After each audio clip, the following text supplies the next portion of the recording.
and we have to really escalate the noise we make so that we'll be heard.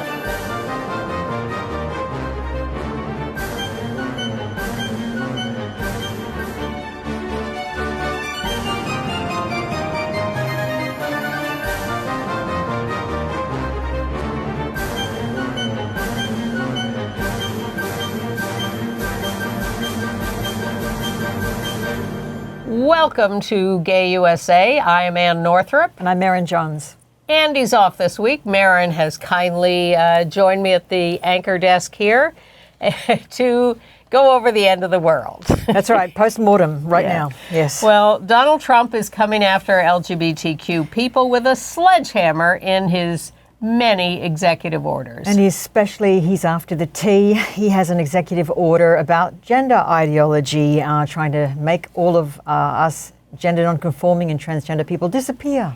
And lest you thought we could improve our standing in the Senate, no, even more anti-LGBTQ senators are replacing J.D. Vance and Marco Rubio. And former President Joe Biden has said that the Equal Rights Amendment has passed, but there might be a bit of a problem with that. Yeah, some disagreement. But on his way out, he pardoned Dr. Anthony Fauci preemptively and a lot of other people. But unfortunately, he appears to have overlooked a court order that the military should accept HIV-positive service people. Just confounding. We are very sad to see that very pro-LGBTQ leader of Planned Parenthood, Cecil Richards, has died. Yes, that's very, very sad news. And we have a special guest. We mentioned Jennifer Levi, the legendary lawyer on military and marriage rights, is going to help us understand how much damage these Trump executive orders are going to do and how we can fight back. So let's go to our guest right now. Jennifer Levi is the Senior Director for Trans and Queer Rights at Gay, Lesbian, Bisexual, Transgender, Queer, GLBTQ, Legal Advocates and Defenders, known as GLAD, G-L-A-D. Jennifer has been a lead counsel in cases on the military, marriage, and other issues across the board, and we are thrilled to be able to have her with us today to discuss all the things that Trump is imposing on us. Thank you for joining us, Jennifer. Thank you. Yeah, thanks for inviting me. Such an important conversation to be having in real time. Exactly. So first of all, let's start with this whole order about gender identity and how they're redefining sex as just two sexes. What's your read on that? Yeah, I mean, this executive order, which is titled the Gender Ideology Order, is a broadside attack on transgender people. It sets into motion some pretty immediate changes across the federal government that are designed to make transgender people's lives more difficult. And then it also initiates some steps towards really rolling back protections under federal law that have been important for transgender people, but that have been important for lesbian, gay, bisexual people and women more broadly as well. Well, he, in fact, rescinded every executive order that Biden had done that were supportive of LGBTQ people. Yeah, that's right. I mean, people remember that the Supreme Court very recently issued a decision called the Bostock opinion, which has made it really clear that federal sex discrimination laws prohibit discrimination on the basis of sexual orientation and transgender status as well. And this is an effort by this administration to roll back those protections, to try to diminish what the Supreme Court has said, and very specifically to withdraw rules that have been adopted by federal agencies that ensure that LGBTQ people have equal access to healthcare institutions, to shelters when those services are needed, and across a really broad area of civic life to exclude LGBTQ people. I mean, the one thing I want to say is that there's a lot of stopgaps in place to keep many of these orders from going into effect, and that includes that federal agencies cannot override federal law. Federal law is still in place, but we'll definitely see proposed rules and policies rolling out from across a wide range of federal agencies to try to put barriers in people's way, and certainly in transgender people's way, for starters. It's ironic because the right wing is the one that went to the Supreme Court to disempower the agencies from overriding the laws. No, I think that's a really important point, right? Some of the things in this executive order are going to happen quite quickly. For example, the order specifically directs the Department of State to stop issuing passports for transgender people that reflects who they are. There's a specific direction as well to the Federal Bureau of Prisons to stop providing health care for transgender people who are incarcerated, not to place transgender women in women's prisons. And that's going to cause real harm to people. People are really going to suffer because of that. But to your point, there absolutely is very clear Supreme Court precedent that says, federal agencies can't not only override federal law, but there's no basis for deferring to agencies that interpret federal law in incorrect or misguided ways, or ways that are inconsistent with federal law. So that's why I was saying there's a lot of stopgaps along the way, including that we will see litigation, lawsuits being brought to challenge what this administration has said that it will do to make LGBTQ people's lives harder. Jennifer, can I ask you, some of the immediate fallout from this does indeed apply to trans women and gender non-binary people, but for some of us cisgender, queer or gay women, how might this affect us in ways we haven't initially thought of? Yeah, this is where it's really important to understand that the Supreme Court has said sex discrimination, prohibitions in the workplace prevent, for example, employers from requiring people to meet gender stereotypes for women to dress a particular way or act a particular way in the workplace. And, this administration has been really clear that what it wants to do is put back in place social and cultural norms that, put women in traditional roles and stereotypical ways that have been really harmful in the past. And I think that's what this executive order potentially unleashes. I'll also say we have a Secretary of Defense that has been confirmed who has said publicly that he doesn't think women can serve in all roles in the military. I think those are the ways in which this administration is looking to set the clock back for LGBTQ people, but women as well, all people. It seems to me that it would be profoundly depressing is a mild word, given what I think this is going to do, but profoundly upsetting to people who are having their very existence redefined by monsters who want to erase them.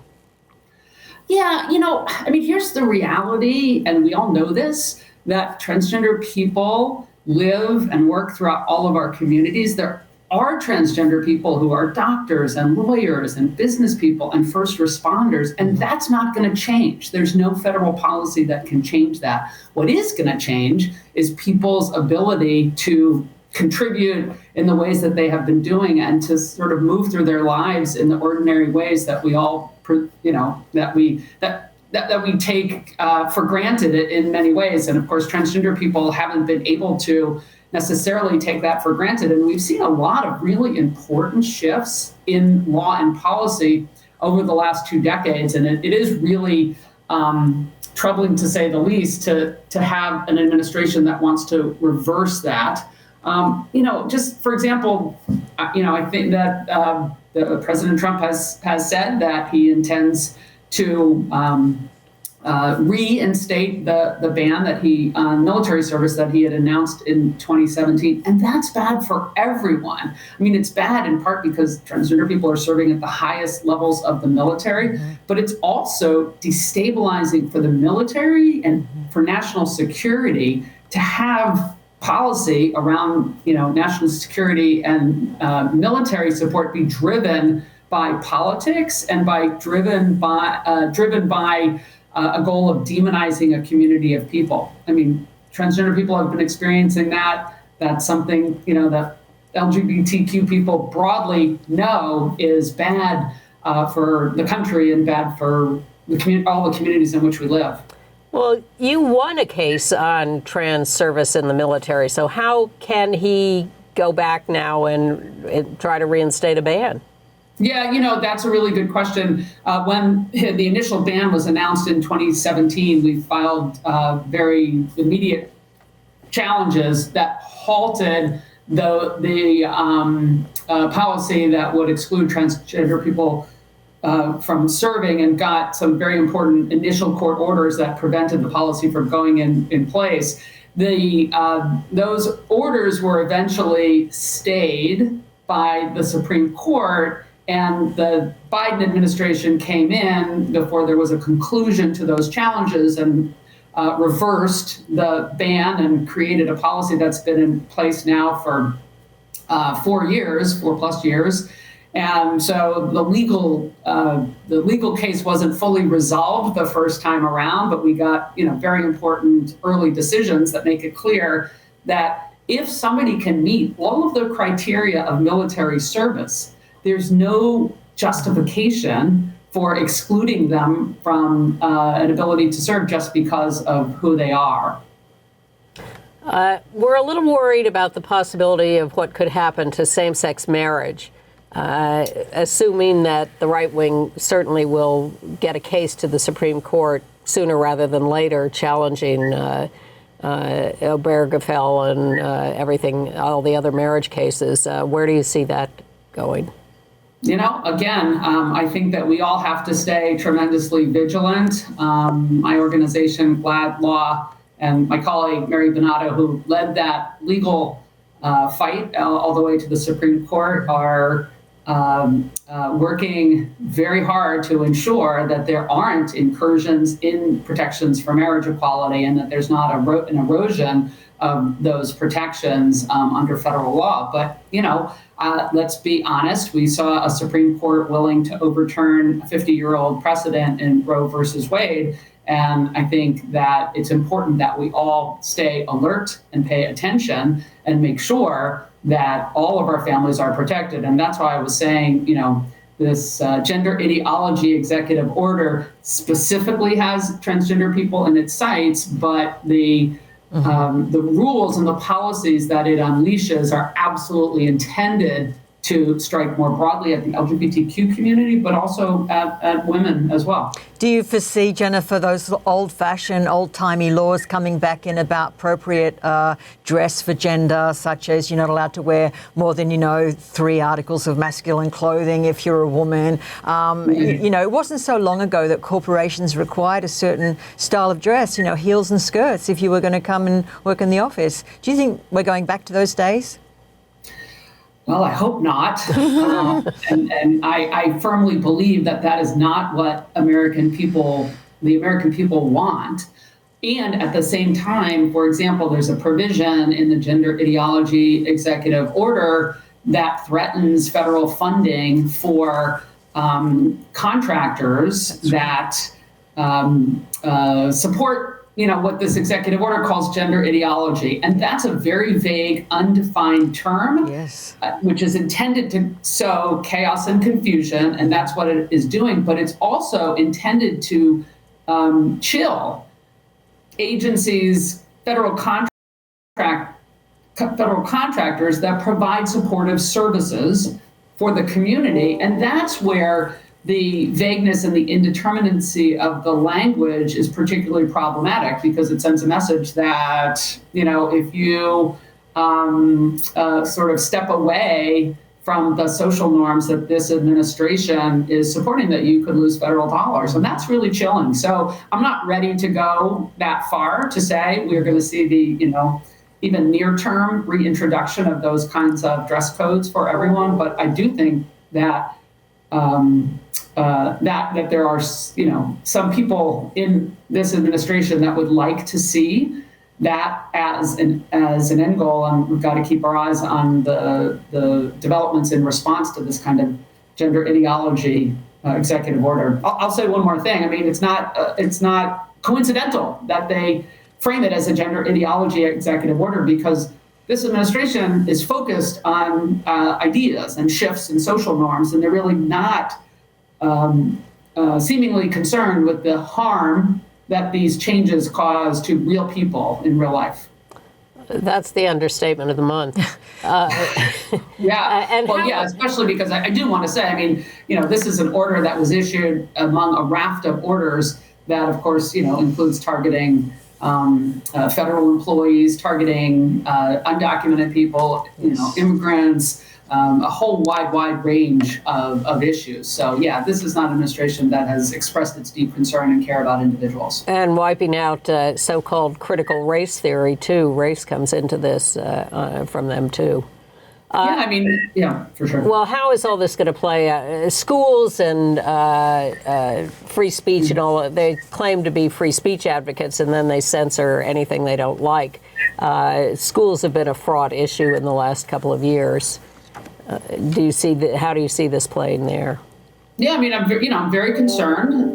There are, I want to be really clear that there are many states that have clear laws that expressly protect LGBTQ students in schools, that have codified that in their state law. Federal law can't roll that back. I mean, states can provide clearer protections, more protections than the federal government, but that's the problem with this kind of order, is it creates confusion and disempowers the teachers and administrators in schools that have set up really important supportive programs and networks for the most vulnerable students in those schools. And it's going to, make people question, raise concerns when what they're doing is providing support for students. And I'm very concerned about LGBTQ students across the country right now.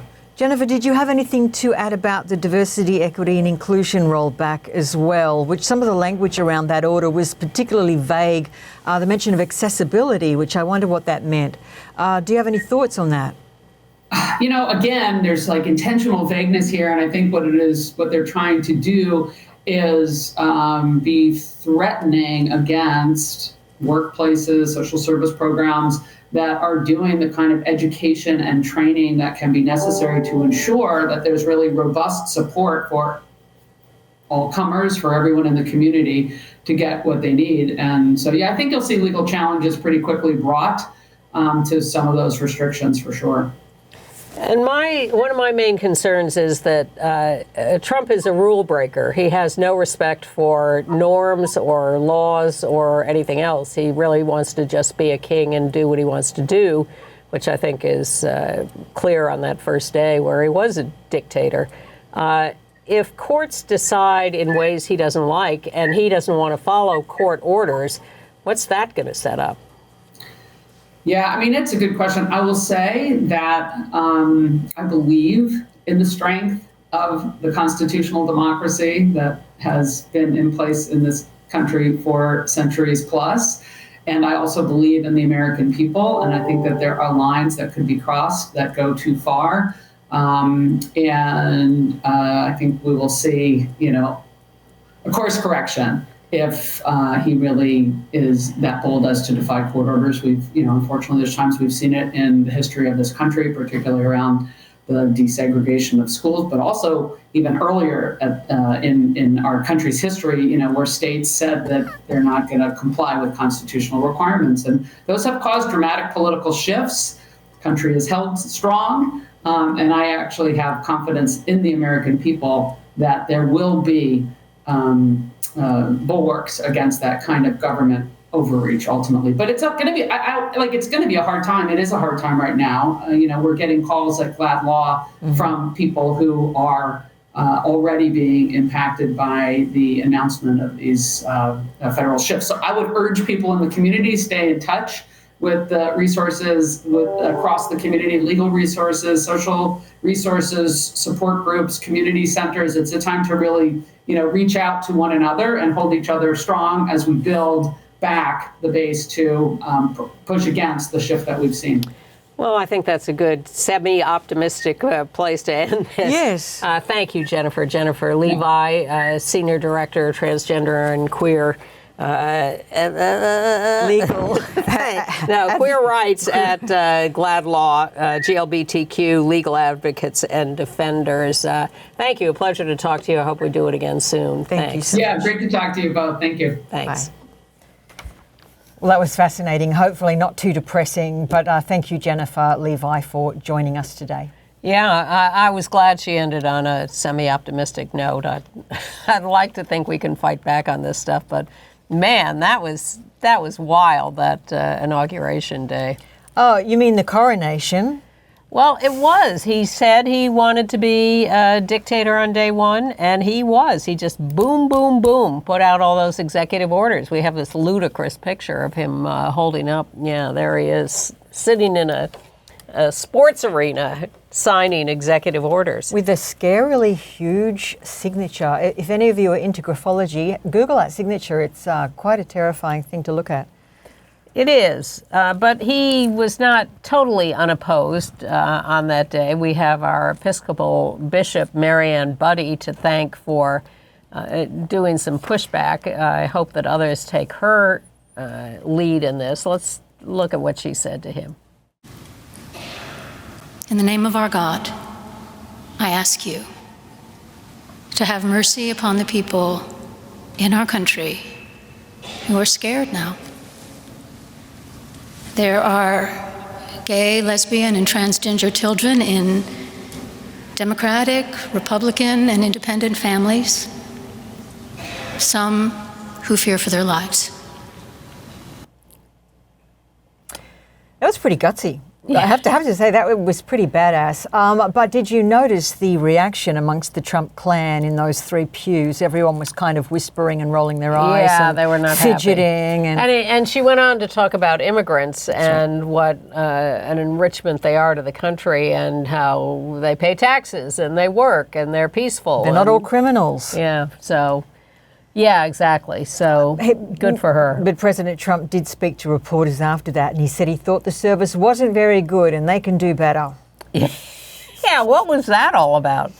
Anyway, so he went down his whole laundry list of executive orders, took us out of the World Health Organization. Yikes! I mean, his address was quite incredible in the sense that he didn't ramble and he didn't make many stuff-ups. But some of the language, like this phrase, he said that he was going to stop the social engineering of race and gender into public life. And I thought to myself, well, first of all, is that what is happening? Of course not. not. Second of all, we must socially engineer equality. It doesn't just happen automatically. You have to seed it into public life. Otherwise, you know. Well, he wants to keep it all white and straight and mostly male. This is Project 2025 come to life. And I must say, all the people who've been saying for months, oh, you know, you're just catastrophizing. Let's see what happens. See what Let's he take does. a wait and see attitude. Well, what do you think now? Have you gotten on board with the idea that he is trying to be a dictator? Because he is. Were there any highlights of the inauguration that you thought were particularly well done, or was it all just a grotesque horror show? Well, you know, I watched the whole thing Yes. because here I am doing the Gay USA show and I feel compelled to watch it. And frankly, even if I weren't, I'd be watching because I feel I have to keep an eye on things. Yes. And everyone who says, I'm not watching, I don't want to see it. Well, fine. What are you, an ostrich? Put your head in the sand and act like nothing's going on? I quite liked that they moved indoors to the rotunda because everyone was closer together and it was easier to really observe these people up close, to really look at, you know, Elon Musk's awkwardness and Zuckerberg and Bezos and Sanchez, and you could really see what these people were like. And it didn't give Trump the opportunity to say, I have 1 million people on the mall who came to see me. No, but it was terrible. So he did his executive order defending women from gender ideology extremism and restoring biological truth to the federal government. yeah, that's the name of it. That's the full official name. Well, this means that people, as we talked to Jennifer about, people cannot designate themselves as anything but male or female. And that's going to really mess with a lot of people's heads and existence. So the thing about passports, for instance, is you can keep your current passport that might have an X marker or designate you as non-binary or whatever. But, or as a woman, which is what you are as a trans woman, But when your renewal time comes around, you Yes. are required to revert to your Birth certificate, Yes. effectively, yes. Well, and beyond, because people do change their birth certificates. They could have a birth certificate as a trans person. You know, some of the faulty wordage in the actual in language of the order, you know, Jennifer Levi did say that a lot of the wording in these orders is deliberately vague to promote confusion and chaos, but some of it's also incorrect. And in this gender ideology order, it says that gender is decided at the moment of conception, which we know scientifically is actually not true.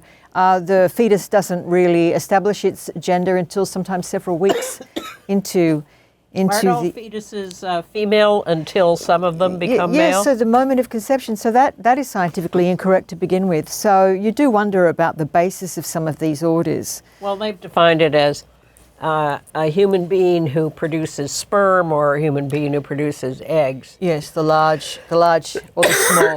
Yes, bless you. Sorry, I'm a slave to this cough. So that I think we're looking at the executive orders that are the two that are going to impact our community the most. Certainly the gender ideology one is going to, but of course the other one is the attack on diversity, equity and inclusion. Yeah. In his first 24 hours in the Oval Office, I think something like 1,000 people were fired by President Trump, and he dismantled all training programs. He asked all of the DAI administrative staff to step down and take administrative leave effective immediately. And everything LGBTQ or HIV related has been removed from the White House websites. Yes, and all the social media accounts, everything's been sort of erased. Yep. Well, Yes. that erasure, that is their goal. All right. Well, the amusing moment in the inauguration was him taking the oath and neglecting to put his hand on the Bibles that Melania was carrying. She had two there, but she didn't step up quite far enough. I don't know whether he was deliberately not putting his hand on them or Does just that mean forgot. he didn't technically take the oath? No, or? you're not required to put your hand on the Bible. You're required to swear directly that you're, going to uphold the Constitution. I So mean, we can call him a liar right there. Well, yes, but also his relation to religion is so strange. I mean, for the amount of times that he invokes it, during the prayer service, the national prayer service, he looked completely bored. He looked like he was about to nod off and fall asleep at any moment. And he looked very irritated by almost everything that was said by any of the interfaith clergy. Well, he didn't look very bored 8 years ago when he first became president, and his first foreign trip was to Saudi Arabia. And he was quite happy to put his hand on the glowing orb there. Oh, look, it's the Palantir from The Lord of the Rings. Yeah. They're going to, that's Saruman, and they're going to look into the future, are they? I really don't know. I don't know either. It's very slippery ideologies. Well, it shows you where his loyalty is, which is to oligarchs with money. Exactly. So that's him. All right, let's see if there's anything else here we need to do with that. A lot of people are trying to characterize this administration as kind of like, what is it? Did we just witness a coronation? But it is a lot like an oligarchy, isn't it? Well, he's said that all along. He's told us his role models are Viktor Orban in Hungary, Bolsonaro in Brazil, Putin, and others around the world. That is what he highly wants. funded autocrats. That is what he is trying to create here, and he has a limited amount of time to do it, and we need to be careful about that. Yes. So we do have the Supreme Court still has the Tennessee trans youth care case in front of it. I'm That's not right. particularly optimistic about it, but that is to be decided. At least it's going to be heard. Yeah.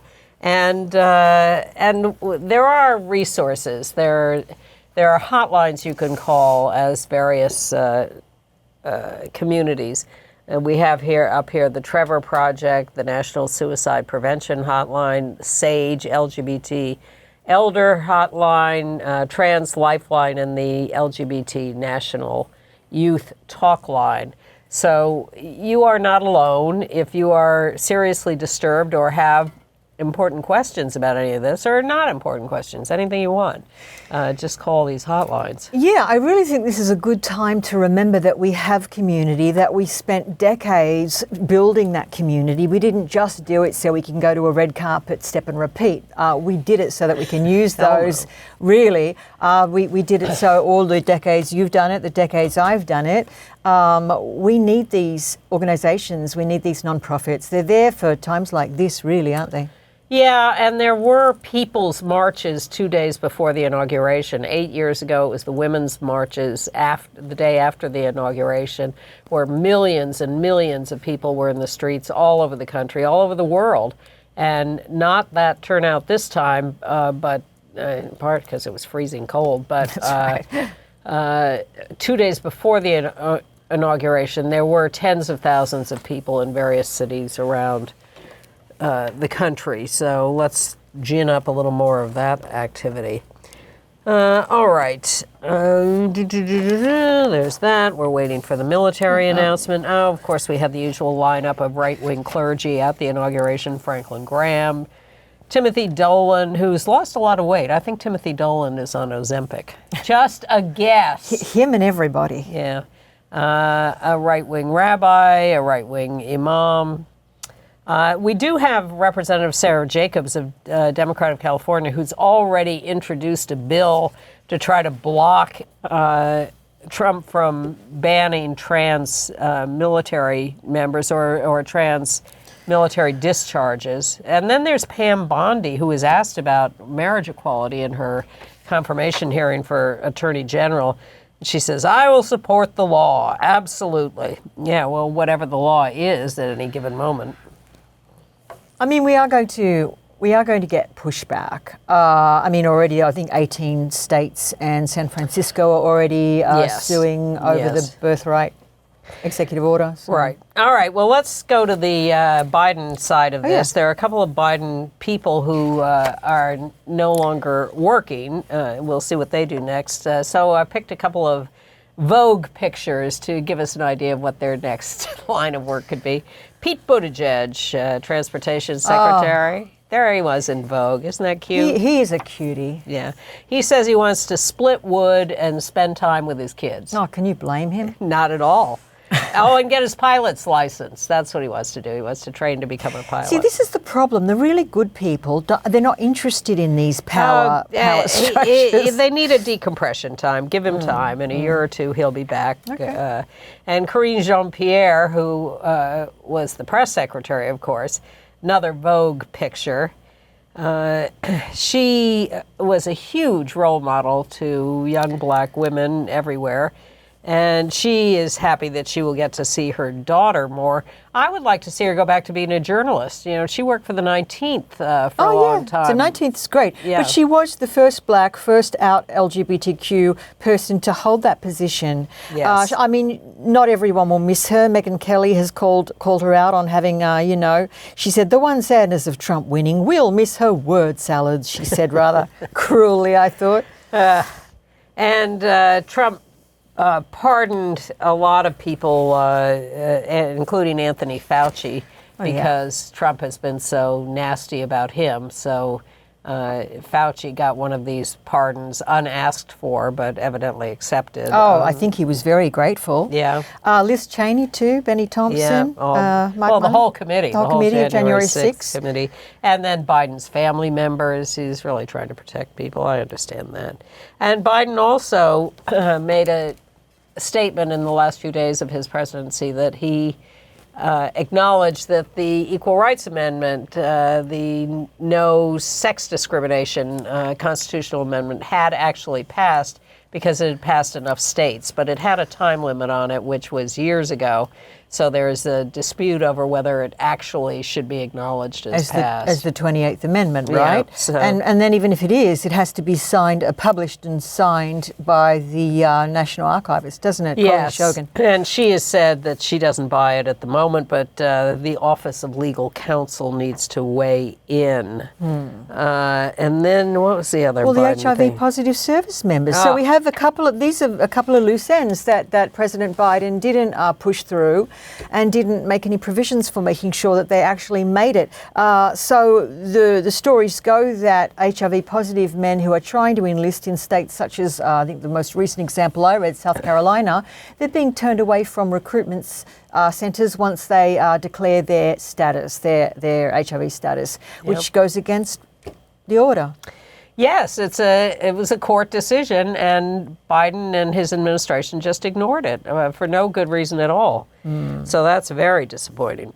Now, you're probably sitting home thinking, well, Trump is raiding the Senate and the House for his cabinet officials. Surely we'll be able to take control of those again. Do not hold your breath. Marco Rubio has been confirmed as Secretary of State, but he will be replaced by Ashley Moody. That's right. Currently Attorney General of Florida and really rabidly anti-LGBTQ, so don't expect her to do us any favors. And then replacing J.D. Vance from Ohio, J.D. Vance, of course, being now the official vice president, never to be heard from again with any luck, but I fear his rising up in 4 years. Now, where are they going to stick Lara Trump? Because she was sort of momentarily under consideration for the Moody position. Where's she going now? I think she claims she wants to spend more time with her family. But Vance is being replaced by Ohio Lieutenant Governor John Husted, who is anti-same-sex marriage, but pro-adoption, anti-trans people in sports and getting health care, and anti-LGBT bills for school issues. Now, I also want to make a correction from last week. I shamefully talked about the joy of Governor Tina Kotek swearing in, lesbian Governor Tina Kotek on the right there, swearing in bisexual state treasurer Dr. Elizabeth Steiner, but I located them in Washington state when, of course, they are in Oregon. Governor Kotek is the governor of Oregon, and now Dr. Steiner will be the state treasurer of Oregon. At least you got the coast kind of right. They're contiguous, but that's not an excuse. That's just stupid on my part. And I also wonder what's going to happen with the U.S. Postal Service. They have issued and are now using a Keith Haring love stamp. I don't see the Biden administration doing that. I mean, the Trump administration doing that. I wonder if they know what it even means. I mean, we have such incredible appropriation happening at the moment. They've taken the village people from us, so they might take this as well. The village people could be on a stamp. Don't you have to be dead to be on a stamp?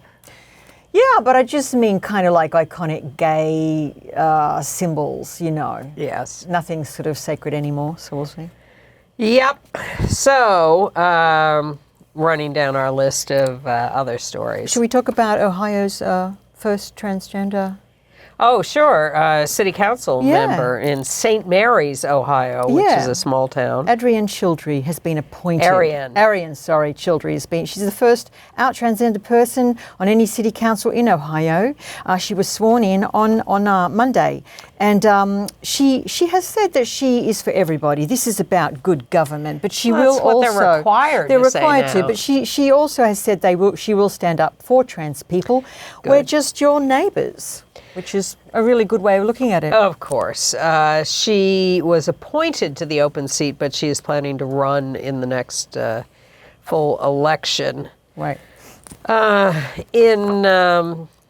The Supreme Court has agreed to hear a lawsuit by Maryland parents who want to opt their children out of LGBTQ lessons, claiming their religion allows them to be exempt from lessons that include mention of LGBTQ people. And the use of storybooks as teaching aids. Yeah. So, I mean, my whole issue with this as a former educator is once you have the syllabus, you have the syllabus. That's what was decided on. It kind of defeats the purpose if you can kind of cherry pick which parts of the syllabus you expose your children to. Don't you think? It's strange to me. And previous court decisions have said, look, if you want to teach your children differently, go right ahead. There's no need to take them out of the classroom when these things are being taught. They can be taught by you to have a different point of view.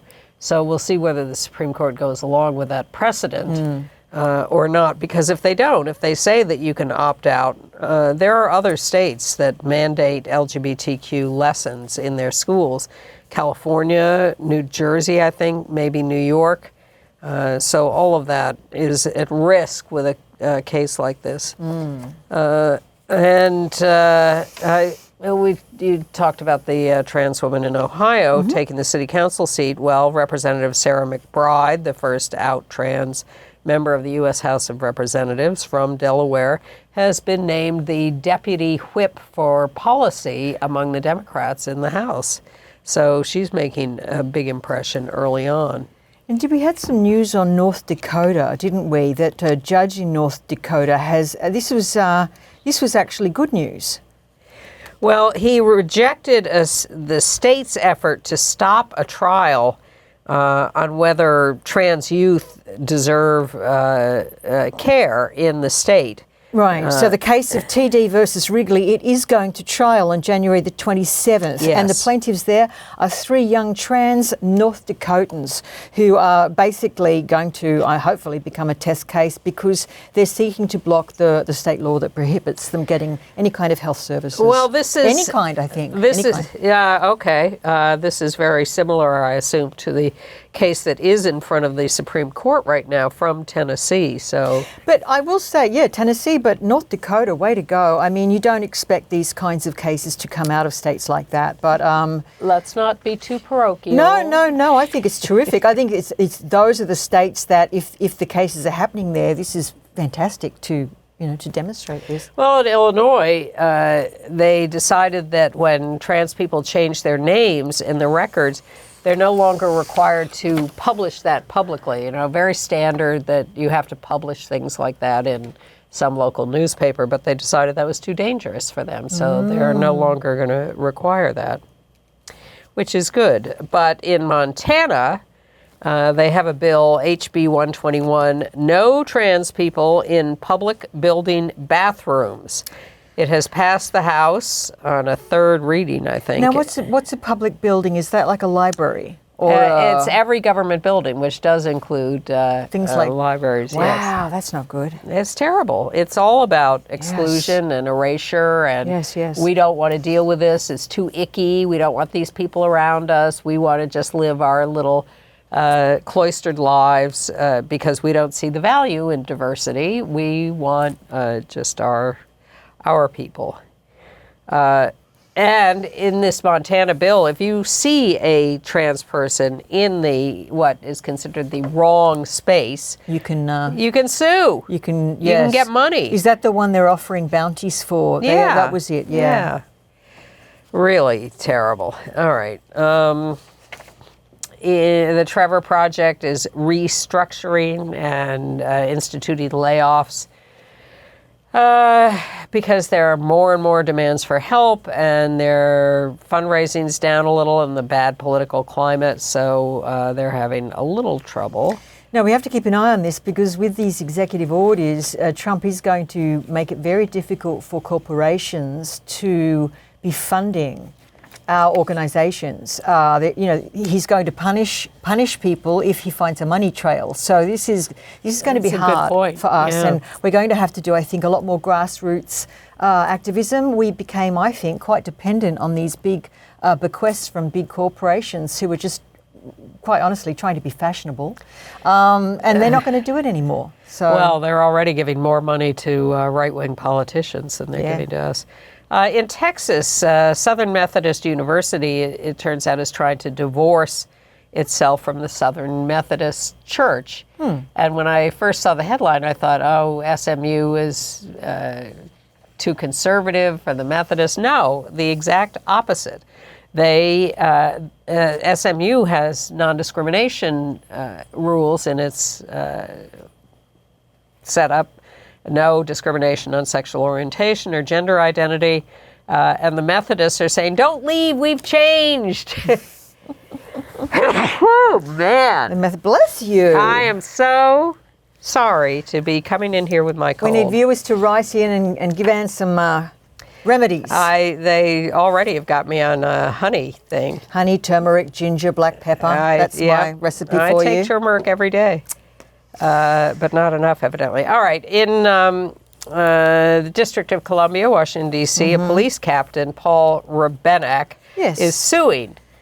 He was demoted and reassigned after taking parental leave. For his newborn child. Yes, and this is how he knew his newborn son. He had been the director of the MPD's school safety division when he took leave. When he comes back, they stick him on the midnight shift, which we all know is a demotion. So so he's suing over that because they're violating the Federal Family and Medical Leave Act. It's just crazy. You have to speak up. That's the police department. Yes. And what about this New Hampshire man? He's been prosecuted for stealing pride signs. Frank Hobbs Jr. There he is walking off with the signs. He wasn't subtle about it. No, this is during Pride Month in Goffstown, New Hampshire, and he could be civil rights violations and fined thousands of dollars. They only caught him, by the way, because a lady put up a camera because she wanted to know who was stealing the signs. Yeah, he says they are signs that promote pedophilia. They had pedophile symbols on them.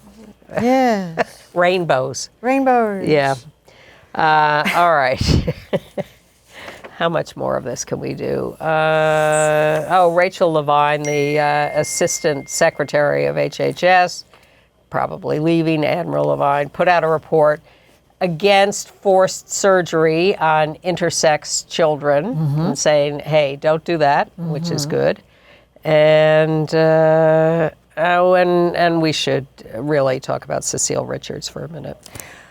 Absolutely. This was terrible. To lose such an important activist on Martin Luther King Day, on the day of Donald Trump's inauguration, was just heartbreaking. But Cecile Richards, as you know, was the president of Planned Parenthood for 12 years, I think from 2006 to 2018.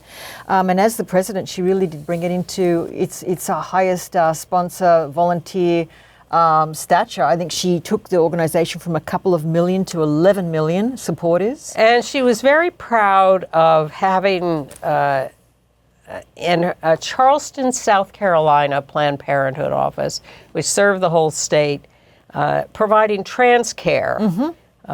And talked about how it was important to her to make a change and make a difference, and not just be sort of passive. Yeah, and to be the daughter of the great governor of Texas, Ann Richards, she really was terrific. I like the way she expanded it away from, as well as reproductive care, to basically anybody who walked in the doors who needed help and education.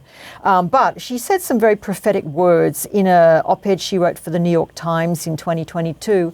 She said, I underestimated the callousness of the Republican Party and its willingness to trade off the rights of women for political expediency.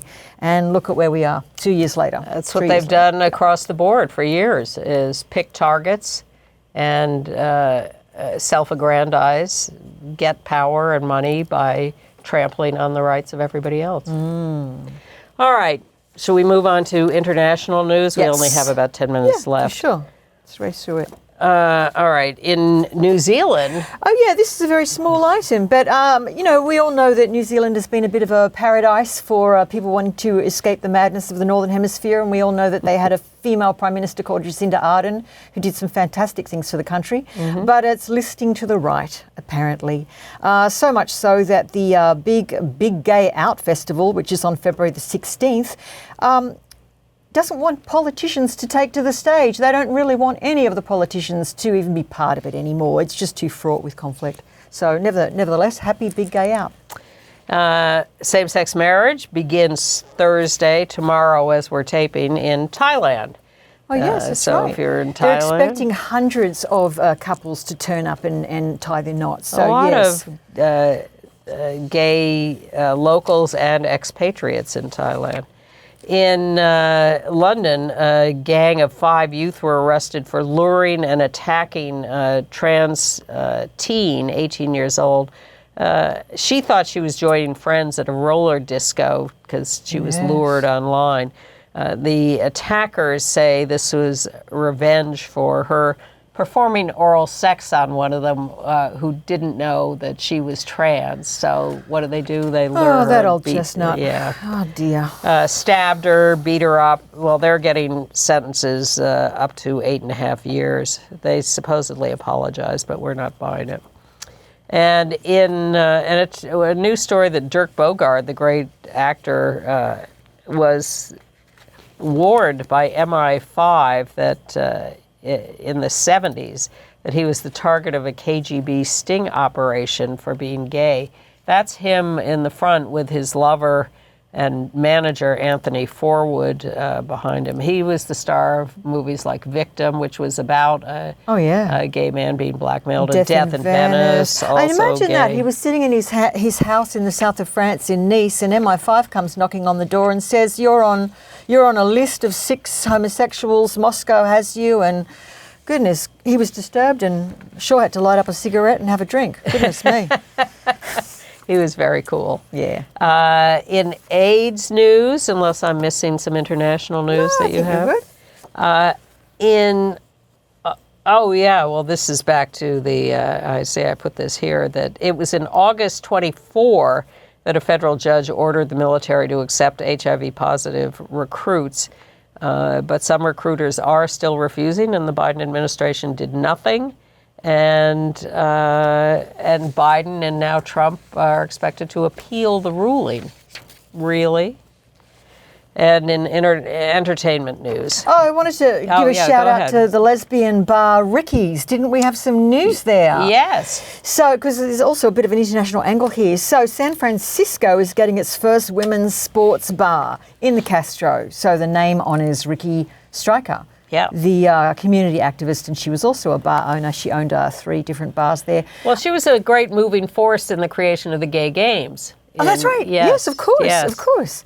But the 2 entrepreneurial women, Sarah Jurgovich and Daniel Toe, I really do wish you all the best. It'll be the first lesbian bar there in decades. It's going to be opening this summer. In the Castro. In the Castro. But listen, we just lost Australia's first women's sports bar, the Ladies League in Sydney in Darlinghurst. It's just closed its door after 5 months. Owner Rose Valenti was trying to appeal to queer women's sports fans and just couldn't make it work. Well, in Portland, Oregon, they have the sports bra. Oh, that's right. I've heard of that.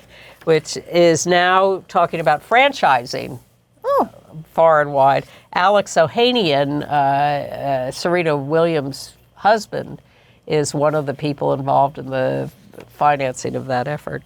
Yeah, look, it's really hard to make lesbian businesses work. I mean, it really is. Women earn about 20% less than men, and they're by nature often a carer of somebody else, and they're quite frugal, so good luck.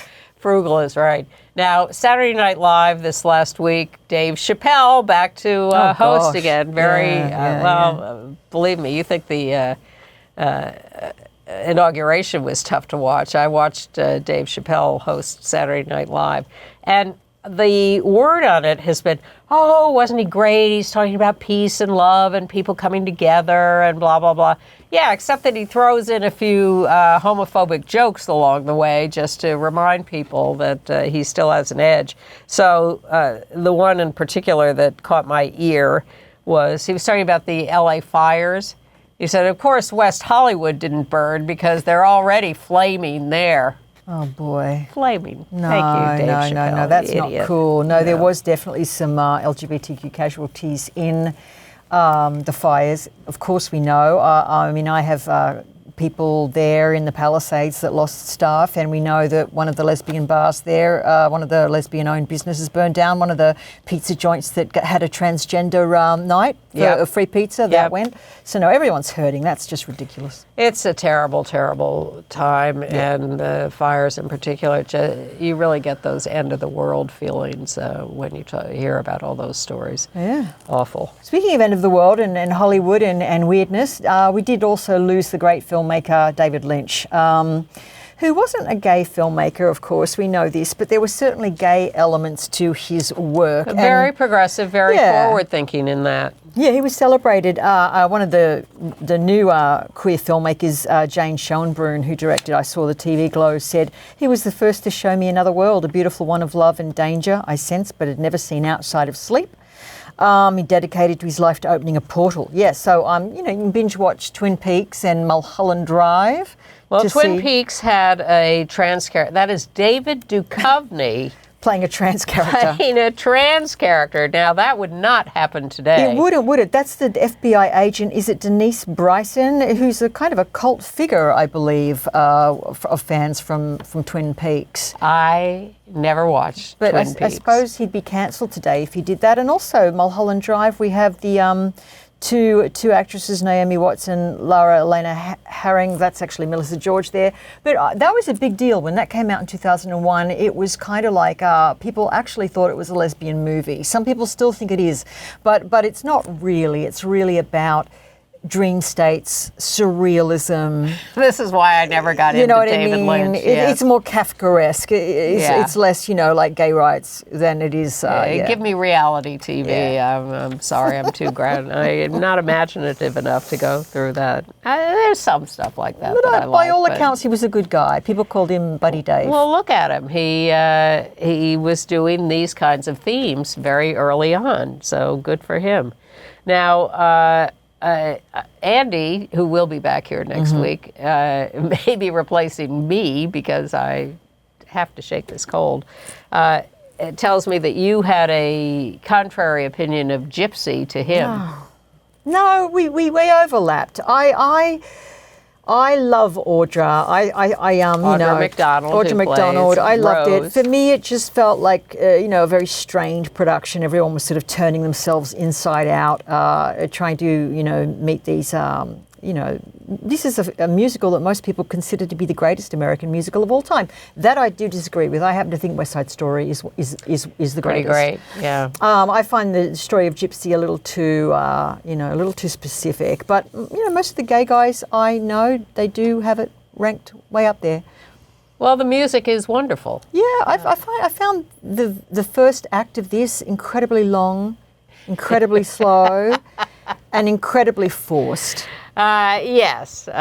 This is why I turned down most of Andy's invitations to Broadway. Yeah. Anyway. All right. Well, here we are at the dawn of the destruction of the world. No. Do you know, to quote Cecile Richards, and this is the thing. You have to remember who her mother was, Ann Richards. And Ann Richards famously said, or I'm paraphrasing her, she said, it's not one thing after another. It's the same damn thing every day. And we really have to just keep fighting. It doesn't end. It keeps coming back. And you have to keep going. And as Jennifer Levi, our guest at the top of the program, said, she is optimistic. She thinks we can fight back. We just have to take the power. And it seems awfully hard when you have a dictator who just rides roughshod over everyone in his path. But he's not indestructible, and he's not superhuman, and we have to No, an outsider's perspective from me, if you want to hear it, my 2 cents worth, I'm never surprised by Donald Trump. He's been like that since I first heard of the man. It's true. He's going to try it. He's going to try and sell you a steak. He's going to try and sell you a Trump coin. He's going to try it because he understood the message, and this is what he thinks his life purpose is. It's our job to push back, right? And our job to say goodnight, and we'll see you next week. Bye. Thank you, Merryn.